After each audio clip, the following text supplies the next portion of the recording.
नमस्कार दोस्तों, आपका एक बार फिर से स्वागत है हमारे एक और नई वीडियो में। आज हम इस वीडियो में आपको बताएंगे कि रावण के मरने के बाद मंदोदरी का क्या हुआ तथा क्या मजबूरी थी कि मंदोदरी को विभीषण से विवाह करना पड़ा। दोस्तों, बहुत कम लोगों को जानकारी होगी कि रावण की मौत के बाद मंदोदरी का क्या हुआ था।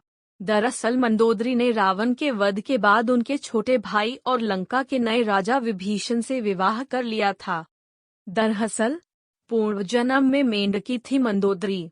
पुराणों के मुताबिक मंदोदरी पूर्व जन्म में एक मेंढकी थी। एक समय की बात है, सप्तऋषि अपने आश्रम में खीर बना रहे थे। उसी दौरान खीर में एक सांप गिर गया। मेंढकी मंदोदरी ने यह सब देख लिया। ऋषियों का जीवन बचाने के लिए वह भी गर्म खीर में कूद गई और अपनी जान दे दी।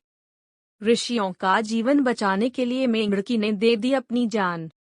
ऋषियों ने मेंढकी को अपनी खीर में कूदते देखा तो उन्हें बहुत क्रोध आया।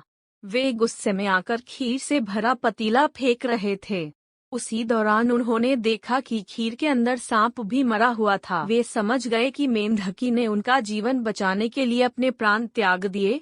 मेंढकी को जीवित कर उसे कन्या रूप प्रदान किया।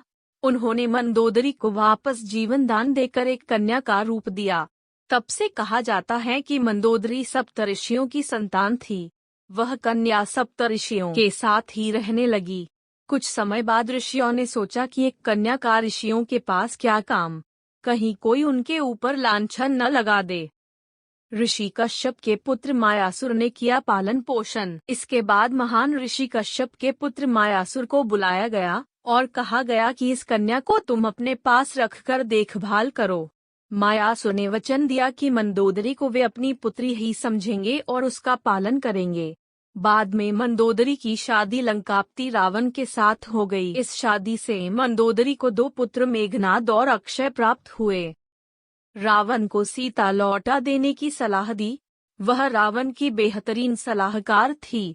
सीता के अपहरण के बाद मंदोदरी ने कई बार रावण को समझाया कि वह सीता को वापस कर दे। इस तरह दूसरे की पत्नी का अपहरण करना लंकेशपति को शोभा नहीं देता है, लेकिन अहंकार और बदले की भावना में चूर रावण ने उनकी एक नहीं सुनी और युद्ध में भगवान श्री राम के हाथों मारा गया। रावण के वध के बाद विभीषण से मंदोदरी ने किया विवाह। रावण का वध करने के बाद प्रभु श्री राम ने विभीषण को लंका का नया राजा बनाने की सलाह दी और उन्हें मंदोदरी से विवाह करने का प्रस्ताव दिया। हालांकि मंदोदरी ने इस प्रस्ताव को ठुकरा दिया और खुद को राज्य से अलग कर लिया। कुछ समय बाद वह विभीषण से विवाह करने पर सहमत हो गईं। धन्यवाद। यह थी रावण वध के बाद मंदोदरी की कहानी। जानकारी अच्छी लगी तो वीडियो को लाइक करें तथा चैनल को सब्सक्राइब करें।